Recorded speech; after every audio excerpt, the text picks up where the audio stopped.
Pala yung ating flowering na apple. Ayan. So napakaliit pero pansin niyo po yung mga flowers niya. Yan. So sobrang ganda po kapag magandang araw po mga ka-apple. Dito tayo sa isang farm extension. Ako po sa inyo ngayon dito sa Kapatagan kasi medyo mahaba na yung panahon ng tag-init. So siguro mga 2 months, running 2 months na walang ulan. Pero ipapakita ko po sa inyo kung nagsusurvive pa rin po ba yung mga apples dito sa ating tinaniman na area. So yan, ipapakita ko po sa inyo.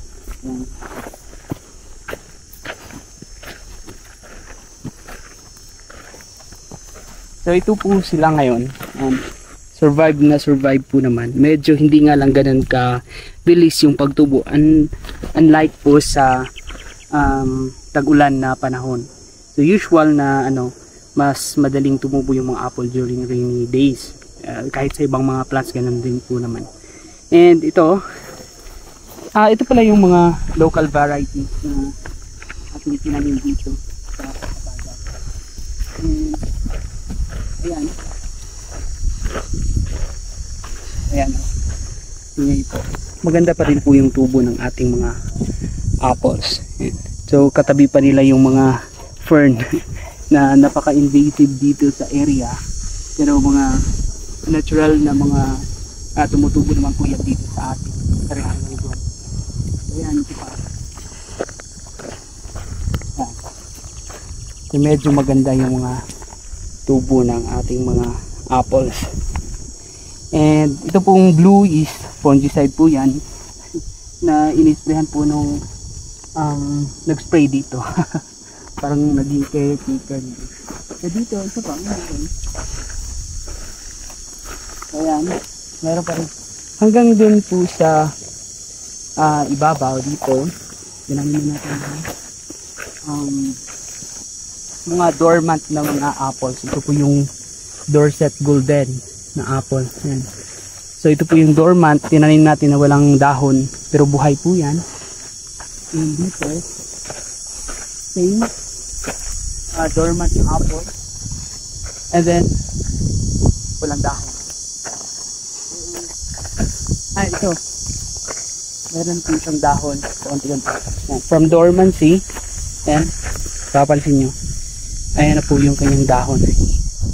And then eventually kapag medyo maraming dahon or kahit ganito, pwede na natin ito i-bend ganyan yung ating mga apples. Tatalian natin para mag-induce po dito ng mga sprouting. So ganyan lang po yung ginagawa, and then na-expose po siya sa araw. So dito naman wala pa, meron na, nag-bud break na. Ayan, so meron siyang dahon.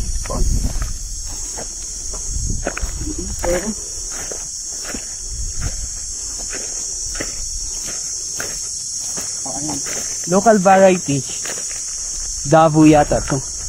Walang name. So medyo mataas na. Wala pa to yata. Wala pang 1 year.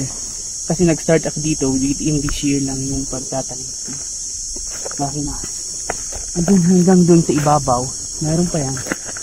Papakita ko siya. Meron na palang flowering na apples dito.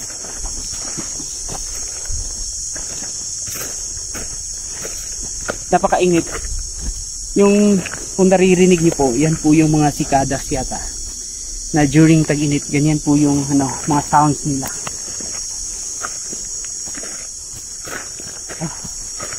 Ito naman yung ayan, buhay na buhay. Ito po yung from Netherlands yata ito na variety.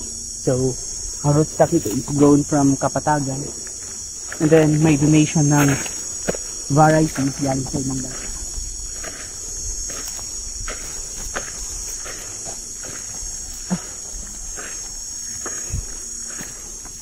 Ito nga pa pala.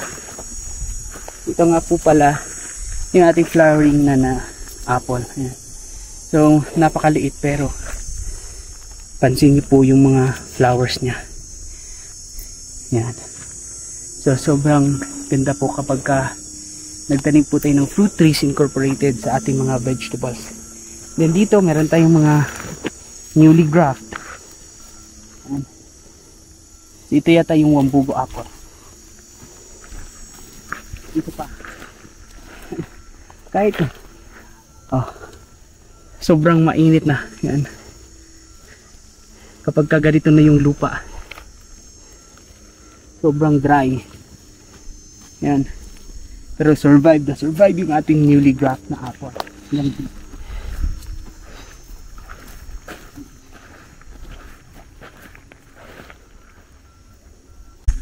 So yan, ito po yung isa sa apple dito. Kahit mainit, medyo talagang napakainit ngayon. Pansin nyo naman na yan. So pero yung apple natin, ayan, survive na survive. Ang ganda pa ng dahon. Yan. So yung area pala natin is certified ng Agricultural Training Institute or ATI as learning site for apple production dito sa Pilipinas. And I think it's a first learning site na nagko-concentrate into apple farming dito sa Pilipinas, na registered ng ATI under the Department of Agriculture. So yan po yung short ko. Proud Learning Site Cooperator o LSA Cooperator ng Davao Region. Okay.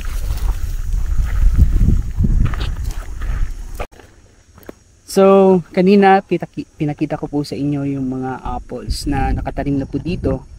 And then meron pa rin po tayong dalang mga fruit trees, grafted na mga apples na idadagdag pa rin po natin dito kasi balak natin itong gawing grape and apple farm. And then ito po yung ating mga bagong grafted na apple. Yan. Ayan, medyo na ano na siya sa init, nasunog na. Pero survive po yan kasi galing po ito ng nursery. And may papakita po ako sa inyo dito.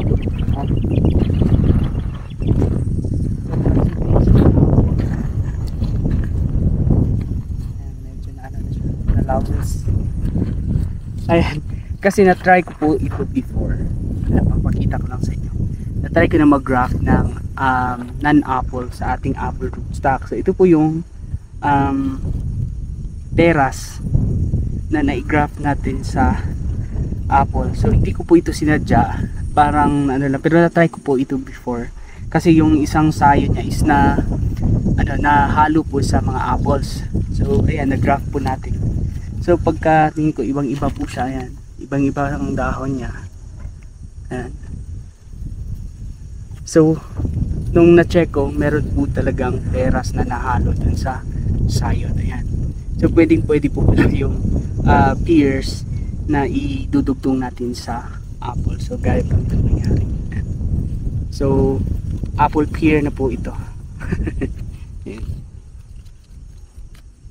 So yun lang. Thank you.